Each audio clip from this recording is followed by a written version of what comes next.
Now, President Trump used his 4th of July message at the weekend to say to the United States that they're on their way to a tremendous victory over COVID-19, despite a big surge in the number of cases in several states.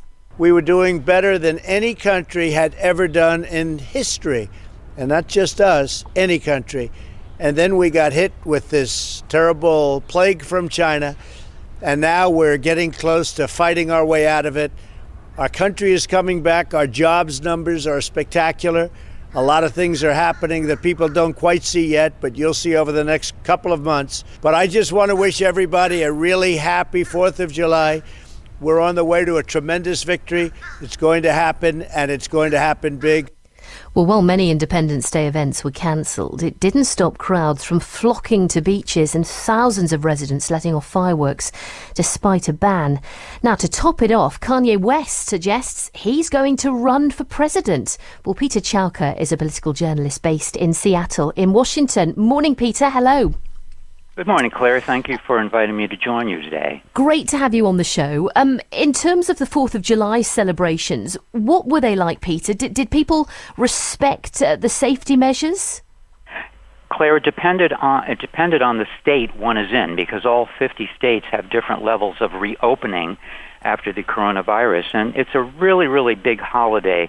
It's the 244th birthday of the country's independence in 1776. And, of course, at the center of the holiday every year since 1776 have been fireworks displays. And this year they were canceled in about 80% of America's cities and towns.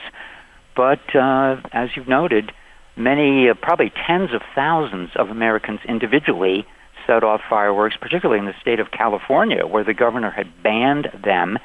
And this was seen by some as kind of a patriotic disobedience, civil disobedience, much like what happened in 1775 and 1776. Peter, the other story that we were keeping a very close eye on over the weekend was the news that Kanye West announcing he is running for president. What sort of reaction has there been to this? Well, isn't that interesting? Yes, Kanye West is one of the top celebrities, musical artists, and businessmen in the world. And with his wife, Kim Kardashian, they are worth over $3 billion. And assuming this is not a publicity stunt, you can't write him off. He declared on Saturday that he wants to run for president this year. He has 30 million Twitter followers. His wife has 60 million. For comparison, President Trump has just over 80 million.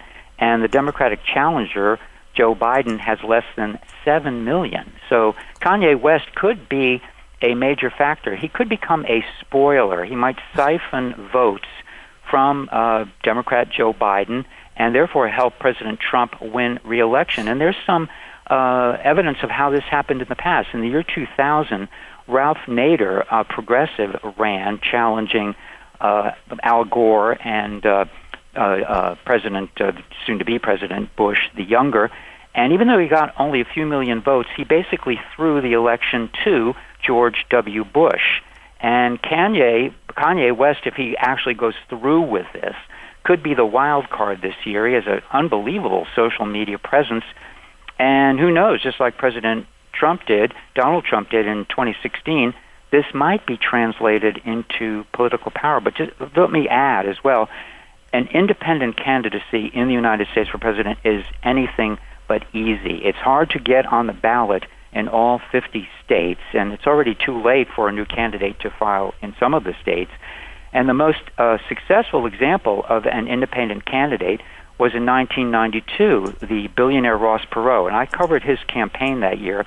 He wound up getting 19%, or about 1 out of the 5 votes cast, but he started much, much earlier in February, so he had a 4.5-month lead time compared to Kanye West now. And it's doubtful if Kanye West, even if he decides to run, will get 1 out of 5, but he could really affect or impact the election results. And that's what a lot of people are saying on social media now, where he was the number one Twitter trending hashtag the day after he declared his interest in the candidacy. Fascinating. Yeah, late to the game, but who knows? Great to get your assessment on all of that. That's Peter Chowka, political journalist based in Seattle.